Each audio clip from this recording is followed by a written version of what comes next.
আমার ব্রেকআপ লাগবে। নিয়ে নাও। আর কখনো আমাকে ডিস্টার্ব করবা না। আচ্ছা। আর কখনোই আমাকে মেসেজ দিবা না। আমাকে ব্লক করে রাখবা। ও আচ্ছা। ফোনও দিবা না আমাকে। আমার নাম্বারটাকেও ব্লক লিস্টে ফেলে দেবে। বাসার সামনে এসে ঘুরঘুর করবা না। আচ্ছা এবার আমি বলি, এতটুকুতে ব্রেকআপ হয় না, আমি পার্মানেন্ট ব্রেকআপ করছি। হ্যাঁ তাই করো। এখন থেকে 24 ঘন্টা আর তোমার কথা ভাববো না, মেসেঞ্জারে এসে আর তোমার মেসেজের জন্য অপেক্ষা করবো না, তুমি রিপ্লাই দিতে দেরি করেও আর কষ্ট পাবো না। আজকে অন্য ছেলেদের রিকোয়েস্ট অ্যাকসেপ্ট করে নেব।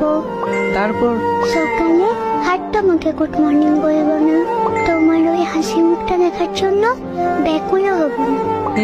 না হলে শত ব্যস্ততার মাঝেও আর সময় করে তোমার সাথে কথা বলবো না। হৃদয়ের সবটুকু দিয়ে তুমি ভালোবাসতাম, এখন আর সেটাও বাসবো না।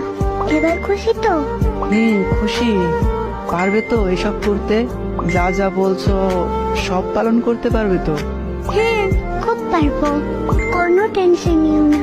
কানের গুঁড়া একটা এমন জোরে দেব, কাঁদতে কাঁদতে সে জড়িয়ে ধরবে। ও মা, কেন?